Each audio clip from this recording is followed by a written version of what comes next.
तो as a student या parents अगर आप ये वीडियो देख रहे हैं तो आप इसको बिल्कुल भी स्किप मत कीजिएगा। ये थोड़ा सा समय आपके और आपके बच्चों के लिए काफ़ी इम्पोर्टेंट होने वाला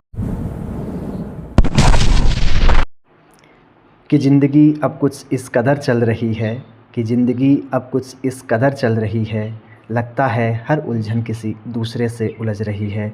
नमस्कार, मैं हूँ आरएस राठौड़। राजस्थान माध्यमिक शिक्षा बोर्ड के क्लास 10th के परिणाम 2 दिन पहले जारी हुए। बहुत सारे बच्चों के परिणाम उनकी उम्मीदों के अनुरूप आए। बहुत खुश होंगे, जश्न का माहौल रहा। कुछ बच्चे ऐसे भी रहे होंगे जिनके परिणाम शायद जितना उन्होंने सोचा, जितनी उनको उम्मीदें थी, उसके अनुरूप नहीं आए। तो उन बच्चों से मैं कहना चाहूँगा कि केवल कागज़ के टुकड़े आपके भविष्य का निर्माण नहीं कर सकते। तो आप बिल्कुल निश्चित रहें, अपने निराशा को छोड़ें और ये सोचें कि लगन और समर्पण से ही जीवन में आगे बढ़ा जा सकता है। और वही लगन और समर्पण जो है अब आपका शुरू होने वाला है। आज मैं कुछ महत्वपूर्ण बिंदु लेके आया हूँ। तो एज ए स्टूडेंट या पेरेंट्स अगर आप ये वीडियो देख रहे हैं तो आप इसको बिल्कुल भी स्किप मत कीजिएगा। ये थोड़ा सा समय आपके और आपके बच्चों के लिए काफ़ी इम्पोर्टेंट होने वाला है। तो चलिए मैं अपने मूल बिंदु की ओर आगे बढ़ता हूँ।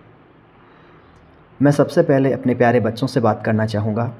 वो बच्चे अब जिनको चारों तरफ से आवाज़ें ही आवाज़ें सुनाई दे रही होगी, हर साथी, हर रिश्तेदार, हर अध्यापक और न जाने कितने लोग उनको इस बात के लिए समझा रहे होंगे, सुझाव दे रहे होंगे कि अब आपको 10th के बाद इस सब्जेक्ट का चयन करना चाहिए, इस स्ट्रीम में आपको आगे बढ़ना चाहिए।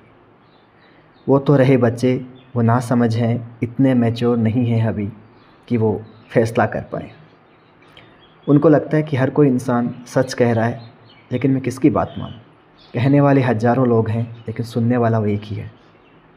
तो प्यारे बच्चों, सबसे पहले आपसे कहना चाहूँगा कि जिस सब्जेक्ट के प्रति आपकी रुचि है, आपको लगता है कि यह सब्जेक्ट मुझे अच्छा लगता है, तो बिना सोचे समझे आप उस सब्जेक्ट के साथ आगे बढ़ें, क्योंकि रुचि से बढ़कर कोई चीज़ नहीं होती है। अब रही बात पेरेंट्स की, तो मुझे पता है कि एज ए पेरेंट्स आपका ये दायित्व बनता है, आपकी ज़िम्मेदारी बनती है कि आप अपने बच्चे के अच्छे भविष्य के बारे में सोचें। आपके साथ भी वही हो रहा है। रिश्तेदार आपको फ़ोन कॉल्स कर रहे होंगे, साथ वाले आपको कह रहे होंगे, और भी कई ऐसे लोग होंगे जो आपको लगातार ये सजेस्ट कर रहे हैं कि हमने अपने बच्चे का एडमिशन इस स्कूल में करवाया है, इस स्ट्रीम में करवाया है, तो आप भी हमारे बच्चे के साथ ही अपने बच्चे का एडमिशन करवा दीजिए। आप पेरेंट्स हैं, आप बच्चे को समझते हैं, बच्चा आपके पास रहता है और आपसे ज़्यादा शायद आपके बच्चे को दूसरा कोई नहीं समझता होगा। तो एज ए पेरेंट्स आपको क्या करना चाहिए, मैं इस पे बात करने वाला हूँ। मैं अपनी बात को दोबारा दोहराना चाह रहा हूँ। मैंने पहले भी कहा कि सबसे पहले आप अपने बच्चे से मिलें, अपने बच्चे से पूछें कि बेटा आपकी रुचि किस विषय में है। अगर संभव हो सकता है तो आप अपने बच्चे का साथ दें, अपने बच्चे की रुचि के अनुरूप आप उसको आगे बढ़ाएं।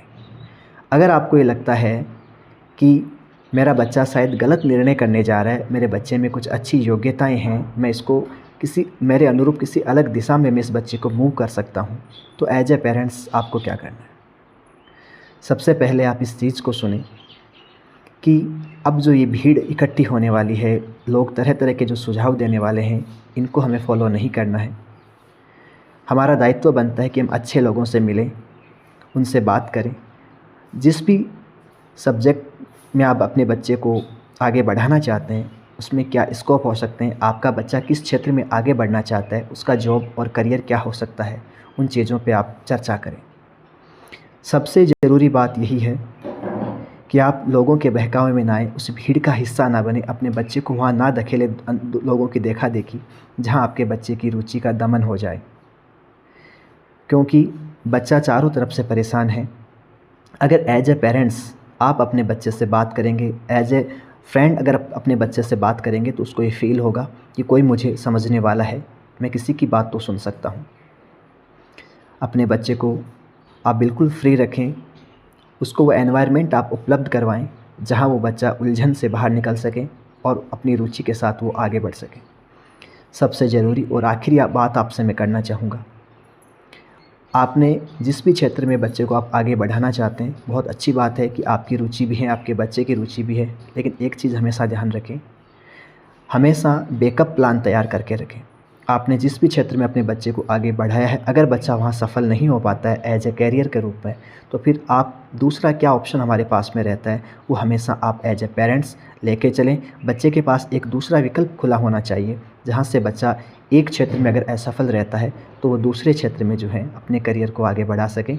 तो उम्मीद करता हूँ कि मेरी ये सारी बातें as a student and as a parents आपके समझ में आई होगी। धन्यवाद।